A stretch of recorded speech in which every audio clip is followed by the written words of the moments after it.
õpetaja.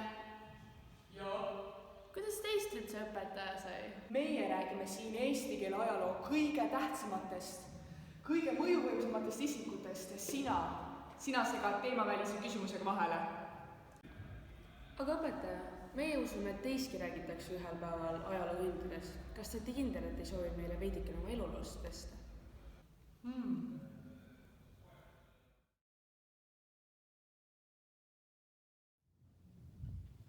Südamalt nüüd järjekordne raskus läinud. Taaskord on kergem olla. Kas tööjõudu juurde saime?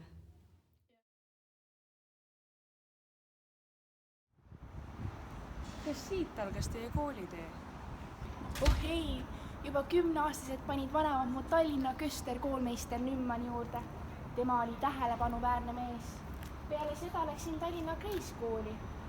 Alati on mulle küll meeldinud reaalained, kuid keeled, need on minu jaoks ikka tähtsamal kohal. Matemaatika on mulle küll meeltmööda, kuid oma südames tunnen, et ajalugu, teoloogia ja eelkõige keeled on need ained, milles tulevikus edu saavutan.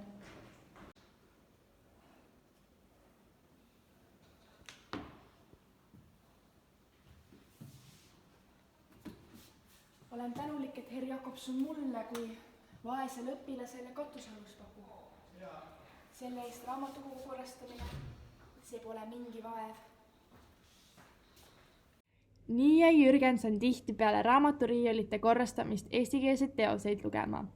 Arvatavasti sündiski sellest tegevusest nii noormehe korraarmastus kui huvi lingvistika vastu. Jürgenson, oled meie koolile õpetajatele teinud suurt au. Oled olnud silmapaistev õpilane ning paistnud silma oma agaruse ja töökusega, nagu näitab sinu hinneteleid. Aitäh ja kõrged sõnad!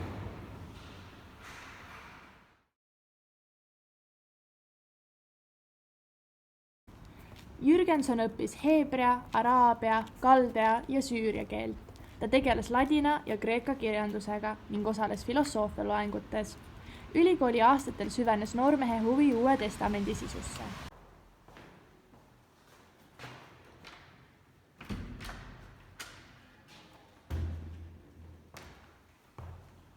Ning see, et ma siin täielikult teoloogia õppimisele pühendusin, ei olnud hetkeline otsus, vaid vaimu seesmine tung, mida ma tahtsin lootusrikkalt järgida. Ja süvenenud pühakirja mõistsin peagi, et olin olnud teadmatuses jumalikust õpetusest ning pidanud inimese sõna, inimese loba Jumala sõnaks.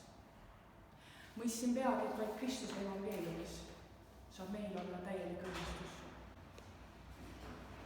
Jürgenson võitis oma töökuse ja käitumisega dogmaatika ja eetika õpetaja Eversi tähelepanu ja sai temalt ülikooli õpingute ajal ja hiljemgi majanduslikku toetust.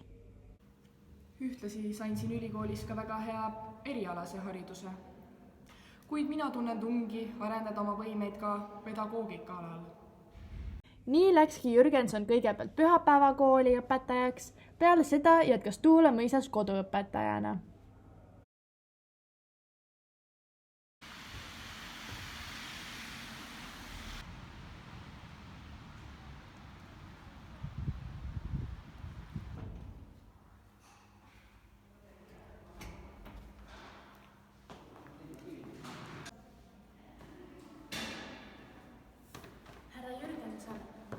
Olete küll vaid 23-aastane, kui teie rohkete teadmiste põhjal kutsume teid Tartu õpetajate seminari inspektori ametikohale. Seda otsust langetasin küll kaua. Mul puudus pedagoogiline ettevalmistus, kuid oma südames ma teadsin, et see koht on mulle loodud. Praeguseks hetkeks olen Tartu õpetajate seminari esimene inspektor olnud pea 13 aastat. Siin koolis olen eesti keele lektori karjääri teinud juba 4 aastat. Ühtlasi olen õpetatud Eesti Seltsi asutajaliiga. Kogu seda tööd teen ma mitte ainult uhkuse ja rõõmu, vaid ka tänulikkusega. See on tõepoolest kütkestav. Kuid härra, mida mäletate enda karjäärist kõige eredamat? See on tõepoolest hea küsimus.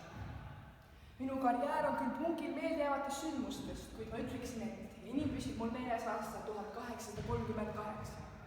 Sellel aastal käsitlesin eesti keele süntaksireegleid Otto Wilhelm Maasingu Maarahva nädalalehe katkendite põhjal. Eks tol aastakäigus on juba käsitletud eesti keele grammatikareegleid nii kirjalikus kui suulises keeles. On imetlusväärne, et te olete esimene eestlasest eesti keele õpetaja Tartu Ülikoolis. Kas tunnete enda peal suurt koormust? Tõtt öelda mitte. Eesti keel, see on minu kirg. Lisaks olen siin lektorina kõigest 2 tundi nädalas. Paralleelselt Huupeli õppematerjalide osutamine, see vaid lihtsustab minu tööd. Diedrich Heinrich Jürgenson jõudis Tartu Ülikooli eesti keele lektorina töötada vaid 4 aastat, olles samal ajal täisrak, kes tegutseb pedagoog õpetajate seminaris ja õpetatud Eesti Seltsi sekretär.